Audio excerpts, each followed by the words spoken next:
인스타 브레인.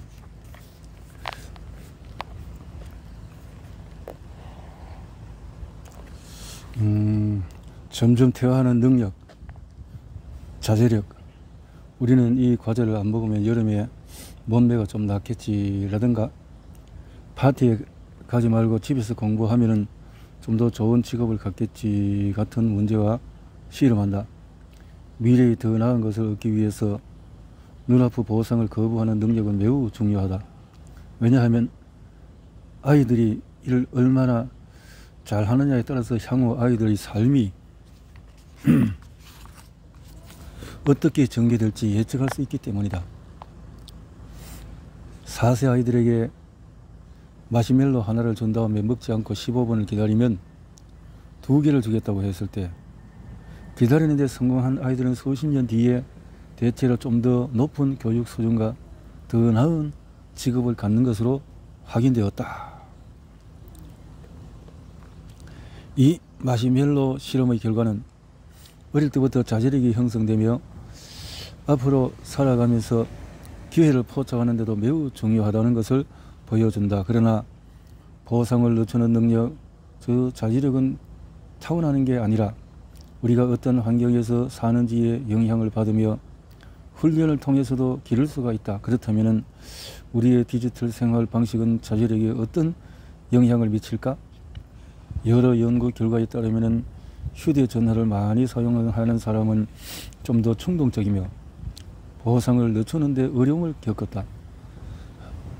그렇다면 혹시 충동적인 사람이 휴대전화를 더 많이 사용하는 것은 아닐까?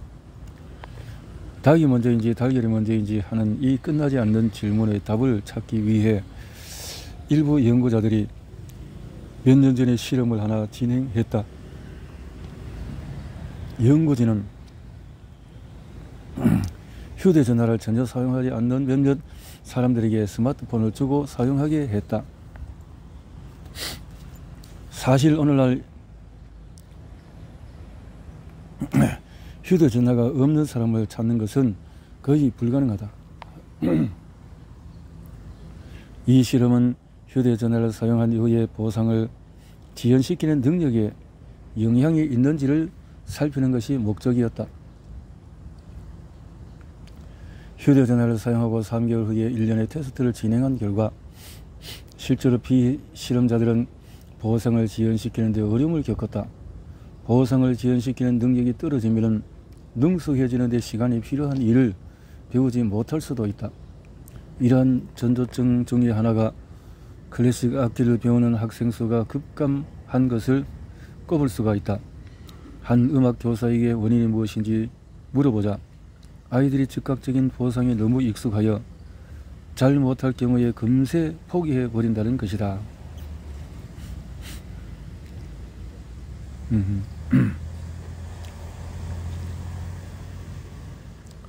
학습 능력을 떨어뜨리는 휴대전화. 나는 전적으로 내는 달리고 싶다 가 출간되고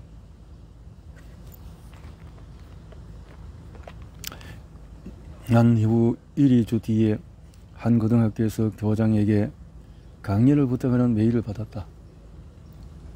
학교 강당에서 강의를 하게 되었는데 학생들 절반 가까이가 이따금 자기 휴대전화를 받고 상심한 나는 강연이 지루하구나 라고 결론을 내렸다.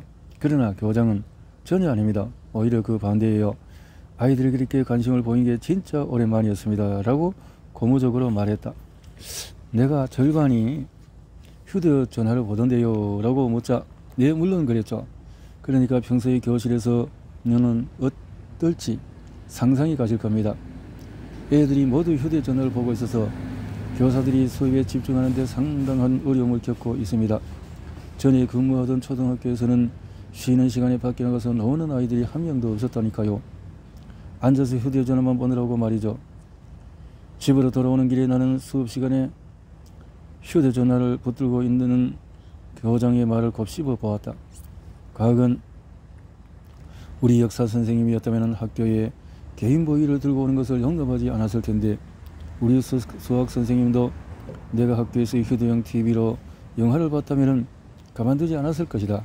그리고 만일에 과거에 우리 선생님들이 애들이야 어떻게 되든 상관없이 개인보이나 휴대용 TV를 가져와도 되었다고 했다면 과연 내가 뭔가를 제대로 배울 수가 있었을까?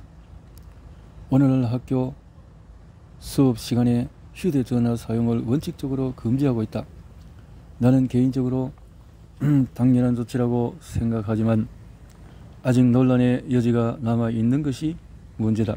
그렇다면 연구자들은 학교에 휴대전화를 가져왔을 때 아이들에게 미치는 영향에 대해서 뭐라고 말할까? 우선 교실에 휴대전화를 가져가지 않으면 아이들은 수업 내용을 더 많이 적었다. 미국의 연구자들이 조사해 본 결과 수업 시간에 휴대전화를 가져가지 않은 아이들이 필기를 훨씬 더 많이 했다고 한다. 그뿐만 아니라 이 아이들이 수업 내용도 더 많이 기억했다. 나중에 수업에서 배운 내용을 질문했을 때 휴대전화를 가지고 있던 아이들보다도 그렇지 않은 아이가 훨씬 더 많이 기억해냈다.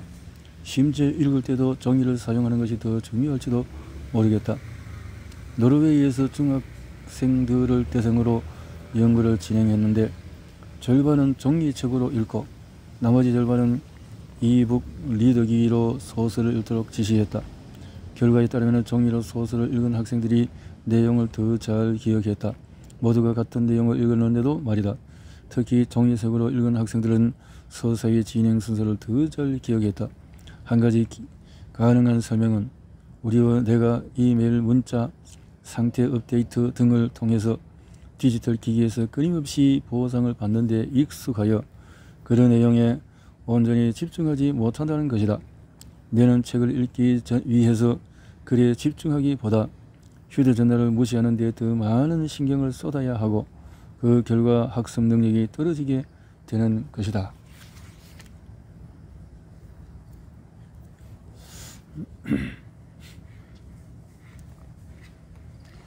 교실에서 휴대전화를 없애면 무슨 일이 일어날까?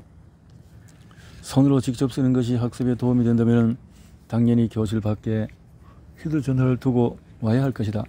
그러나 하나의 연구 결과를 근거로 삼을 수는 없고 여러 연구 결과를 살펴봐야 한다. 한 연구진이 휴대전화가 학습에 미치는 영향에 대한 100여 건의 개별 연구 결과를 살펴본 다음에 그 결과들을 정리하여 휴대전화로 멀티태스킹을 할 경우 다양한 메커니즘을 통해서 학습이 방해를 받는다라는 약간은 모호한 결론을 내놨다. 이 연구진이 낸 결론에 따르면 휴대전화가 유아와 성인 모두의 학습을 방해할 수가 있으며 동시에 몇몇 사람들은 다른 사람들보다도 더 큰 영향을 받을 수 있다고 조심스럽게 지적했다. 100여 건의 연구에서 휴대전화가 학습을 방해한다는 결과가 나온 것만 과반이 넘지만은 이런 연구들이 어딘가 추상적이고 인위적으로 느껴질 수가 있다. 왜냐하면 유아나 성인이 어떻게 학습하는지 이해하려고 그룹을 둘로 나눠서 진행한 심리학적 실험들이 현실과 거리가 멀다고 느낄 수 있기 때문이다. 그럼 교실에서 휴대전화를 없앤다면 정말 무슨 일이 벌어질까? 영국의 런던, 맨체스터, 버밍엄, 레스터의 일부 학교들은 휴대전화를 금지하고 있다. 학생들은 아침에 휴대전화를 제출하고 집에 갈 때에 돌려받는데 그 결과로 학습 능력이 향상되었다. 조사를 진행한 연구자들은 휴대전화 금지 조치 덕분에 중학교 3학년 학생들이 2학기 동안에 총 일주일째에 해당하는 분량을 더 배울 수 있었다고 한다. 교과 과정을 따라가는데 어려움을 겪던 학생들의 성적도 향상되었다. 학교에서 휴대전화를 금지하는 조치가 학생 간의 교육 격차를 줄일 수 있는 저렴한 방법이었던 셈이다. 이 결과는 특정 학생들, 특히 성적이 우수한 학생들이 휴대전화로 충분히 혜택을 받고 있었거나 적어도 부정적인 영향을 받지 않았다는 것을 보여준다. 그리고 다른 학생들은 휴대전화 때문에 주의가 분산되었다는 것을 의미한다. 앞서 언급한 조사 결과를 종합해 봤을 때 휴대전화가 미치는 영향이 학생마다 다르다는 것은 맞는 말이다. 8세에서 11세 아동 4천여 명을 대상으로 기억력, 집중력, 언어 능력을 조사한 결과 하루의 디지털 기기 사용 시간이 2시간 미만인 아동들이 가장 우수한 성적을 거두었다. 그러나 휴대전화 외에도 영향을 미친 요인이 있었는데 밤에 9시에서 11시간은 잔 아이들의 성적이 더 좋았을 뿐만 아니라 신체적으로도 활발했다. 잠을 제대로 자야 됐네.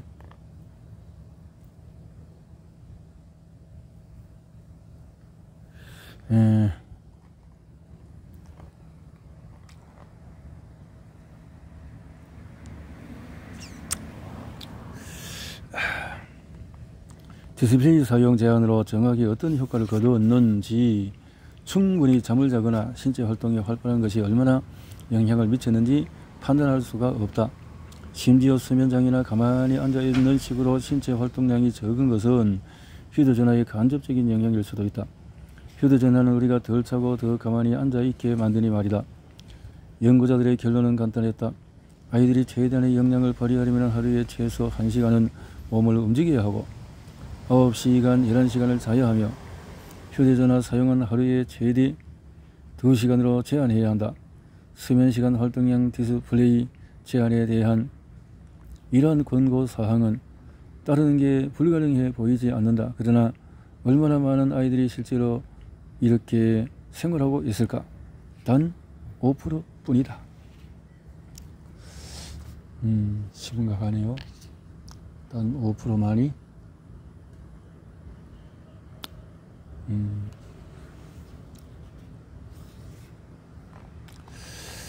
점점 더 잠을 못 자는 청소년들.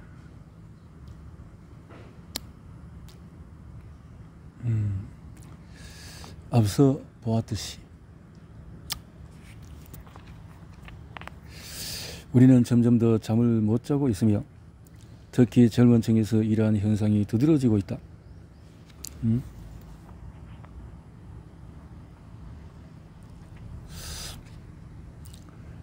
10대가 수면에 어려움을 겪는다는 얘기는 전혀 새롭지가 않다. 10대는 생체 리듬의 변화가 일어나는 시기다. 부쩍 올빼미형이 인간이 되고 아침에 일어나기 힘들어한다. 동시에 10대 때는 9시간에서 10시간의 수면이 필요하다. 성인보다도 훨씬 더 긴 시간이 필요하다. 필요 수면 시간이 상당히 길고 생체 리듬도 변화가 생기면서 아침에 일어나기 힘들어지는 것이다. 이러한 이유로 몇몇 연구자들은 고등학교 학생들의 생물학적인 생체 리듬에 맞춰서 학교 시작 시간을 늦춰야 한다고 제안하기도 했다. 10대 때는 언제나 어느 정도 잠을 제대로 못 자기는 했지만 최근 10년 동안의 수면 문제가 더욱 악화되었다. 수면 장애로 진단받은 15에서 24세 인구 비율은 2007년 이후에 500% 증가했다. 상상을 초월하는 수준이다. 수면 장애는 2007년 이전에도 분명히 증가하고 있었지만 훨씬 더딘 속도로 증가폭이 크지 않았다. 그러나 2007년을 기점으로 수면 장애를 호소하는 인구 비율이 급격하게 증가했고 2011년에 그 증가폭이 더욱 커졌다. 우울감으로 도움을 청한 인구 비율의 변화와 패턴이 동일했다. 2011년에 무슨 일이 일어났는지 아마 알 것이다. 당시 모바일 인터넷은 대대적인 성공을 거두었고 아이폰은 일부만 살 수 있던 사치품에서 이화와 청소년까지 포함하여 모든 사람의 주머니에 자리를 잡았다. 청소년의 수면 시간은 성인들보다도 훨씬 빠른 속도로 줄어들고 있다. 20개국에서 아동 70만 명의 수면 습관을 조사한 결과 10년 전보다도 수면 시간이 짧아진 것으로 확인되었다. 동시에 청소년들의 수면이 얼마나 중요한지에 대한 새로운 연구 조사 보고서가 쏟아져 나오고 있다는 사실을 고려하면 아이러니한 일이다. 그럼 청소년들의 수면 시간은 얼마나 짧아졌을까? 무려 1시간이다. 다시 말하자면 매일같이 3000번이나 휴대전화를 쓸어 넘기는 10대의 스트레스로 가득 찬 생활이 저녁에도 쉬지 않고 계속되고 있으며 많은 청소년의 수면 장애에 일조하고 있다고 할 수 있다. 불평처럼 들릴지도 모르겠는데 수면 부족의 원인이 정말 휴대전화일까? 노르웨이에서 10대 청소년 1만 명을 대상으로 얼마나 자는 것이 좋은 것 같은지 실제로 얼마나 자는지를 조사했다.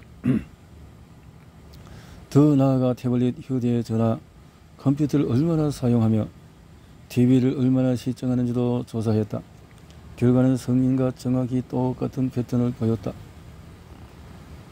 디스플레이 앞에서 보내는 시간이 길수록 수면장애를 겪을 확률이 높아지는데 결국 휴대전화가 청소년의 수면 부족에 일조하고 있다는 이야기다.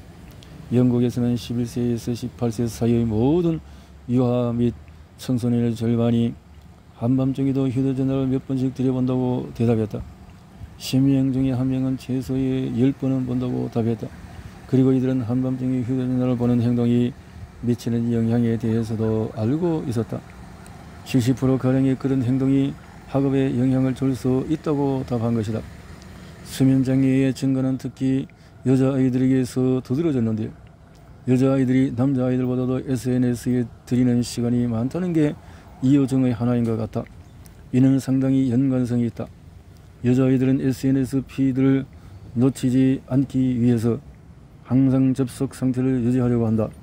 그리고 끊임없는 SNS 도파민 주사에 넘어가 항상 온라인 상태의 다른 사람과 비교하고 스트레스를 받고 결국은 잠을 자지 못하는 것이다.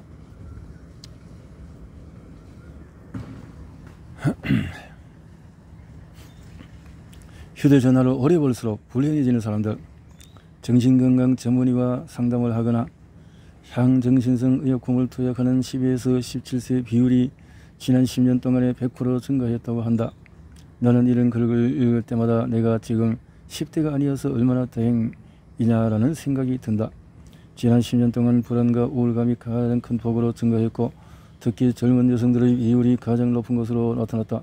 스톡홀름에서 13세에서 24세 사이의 젊은 여성 10명 중에 1명이 이상이 정기적으로 정신건강 전문의에게 상담을 받고 있다. 이 수치에는 일반 가정의와 개인 정신건강 전문의는 포함되지 있지 않다. 그런데 이는 스웨덴만의 현상이 아니다. 청소년의 정신건강 문제는 전 세계에서 폭발적으로 증가하고 있고 미국에서는 지난 7년 동안 우울증으로 진단받은 10대 비율이 60% 증가했다. 미국에서는 1990년대 말부터 매년 대규모 그룹을 대상으로 미국 10대들의 생활 방식 추적 조사가 이루어지고 있다. 낮에 무엇을 하는지 묻는 방식으로 친구들을 만나는지, 데이트하는지, 술을 마시는지, 각종 디스플레이 앞에 앉아 있는지, 공부하는지 혹은 운동을 하는지를 조사한다. 10대의 삶에서 벌어질 수 있는 상상이 가능한 내용은 모두 질문지에 들어있다. 질문들은 또한 기분이 어떤지도 물어보는데 슬픔 혹은 불안을 느끼는지, 잠은 어떻게 자는지 등을 묻는다. 이러한 조사 결과는 해석에 어려움이 있지만 그래도 최근 몇 년 동안의 하나의 패턴이 뚜렷하게 드러나고 있다. 자,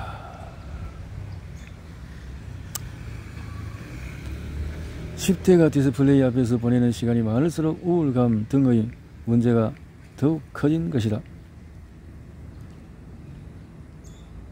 이런 패턴은 여러 연구조사에서 발견되었다. 말하자면 어울리고 스포츠를 하고 악기를 하고 이런 사람은 기분 개선에 효과가 있었다. 그런데 휴대폰은 그렇지 않았다 이 말이죠. 아동과 청소년 총 12만 5천 명을 대상으로 한 60개의 연구조사 결과를 종합해 보니 스크린 타임이 하루에 2시간을 초과할 경우에 우울증에 걸릴 위험이 증가했다. 하루에 7시간이면 상상을 초월할 정도로 긴 시간이다. 청소년 아동과 4만 명을 대상으로 연구 조사를 보니까 하루에 7시간 이상 디스플레이를 사용한 사람들이 스크린 타임을 조절한 그룹보다도 우울증과 불안장애에서 2배나 높게 나타났다. 엄청난 이 연구자들에 따르면 이는 유럽과 미국만의 현상이 아니라 중국에서는 아동과 청소년 13만 명을 대상으로 같은 내용의 연구조사를 진행했는데 디스플레이 앞에서 보내는 시간이 길수록 우울증에 걸릴 위험이 크다는 사실을 발견했다. 자, 이렇게 어,